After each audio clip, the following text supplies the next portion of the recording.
around them had, millions of soldiers in our armies, but in Germany they're only allowed 100,000. Well, that makes your country pretty dang defenseless and weak. Let's say something happens, somebody wants to take over your country.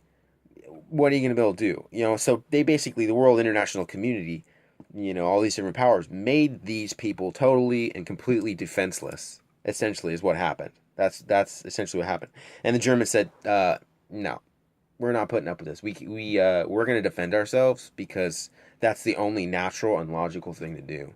So, uh, when I look at this, it makes total sense to me.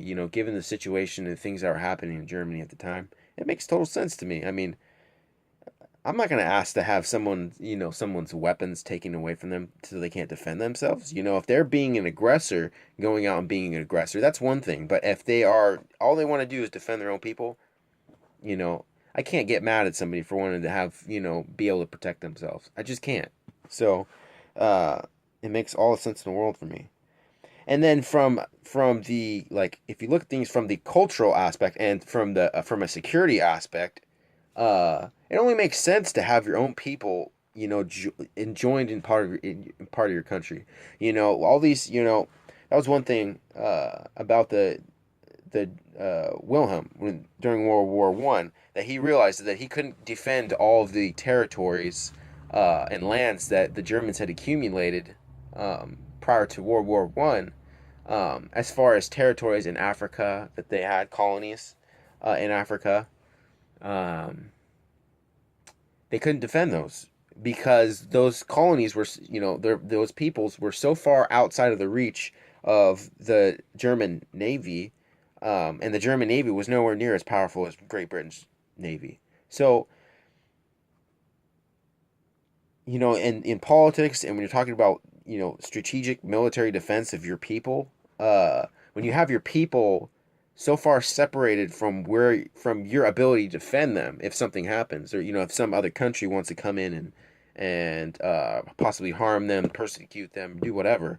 Um, if those people are so far outside of your ability to protect them, you can't do much if something happens. So this is one of the things where I really agree about this, where the Germans decided, made a decision. We want to have as many people, we want to bring our people back, basically, essentially. We want to bring our people to a place where they can protect themselves. They're not going to be persecuted, harmed, in whatever the case may be. I mean, it'd be like something, if something happened to Alaska, with the United States. So, what say, I'm not going to try and, this is not trying to make a point here, but what would happen if Russia decided to attack Alaska? And I'm not trying to speculate about the potential or possibility of this happening. I don't think it's going to happen anytime soon. But let's just, bring up a theoretical situation, see, well, what would we do about it? Not much. I mean, we would have to move our military through Canada in order to be able to get to Alaska. I'm sure there's bases in Alaska. I know that, but we would have to move. As far as the continental United States is, we would have to move all of our troops through Canada in order to be able to reach Alaska, in order to protect Alaska. And I'm not saying that the United States can't do that, but it makes it much easier to defend your own people when they are within the general area of control that you have. And for the Germans, this was really big because their people were being taken advantage of, and persecuted and harmed at the beginning of World War II. So, um, and even before that, there was a lot of stuff going on in the international community. So it makes sense. It makes sense why they put this down there. Um, so let's just go ahead and move on to point number 2. We demand that the German people have equal rights, or rights equal to those of other nations, and that the peace treaty of Versailles and Saint-Germain shall be abrogated. Okay, so basically this has to do with the fact that the international community basically was dictating to the German people, what they could and couldn't do. And as soon as the National Socialists came in place, it's never a good thing when someone that's outside of your country is telling you what you can and can't do, because basically they're infringing upon your rights. And when you have a nation, that basically means that your politicians, your the people that you elect to represent you, are not standing up for your own best interests. Let's just put it that way.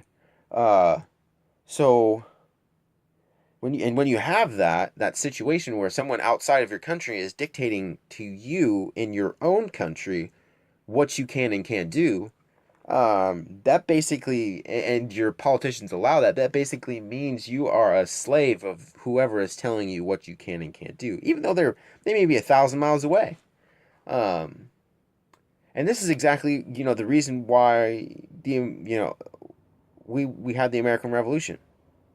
This same principle. So why would it be wrong for Germans to be upset about it if the United States, we did the same thing with, the 13 colonies breaking away from New England. We did the same thing. So why was it bad for the Germans to say, fuck you guys, we're not doing this Treaty of Versailles anymore?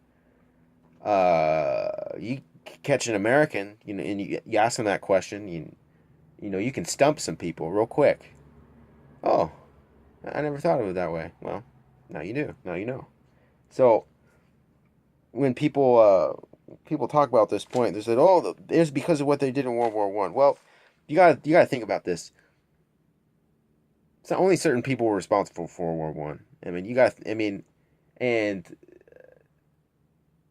Geneva, Geneva Conventions, which hadn't been invented at that time, but they specifically say that, like people who are under military orders, are can't be held accountable as the people who make the orders.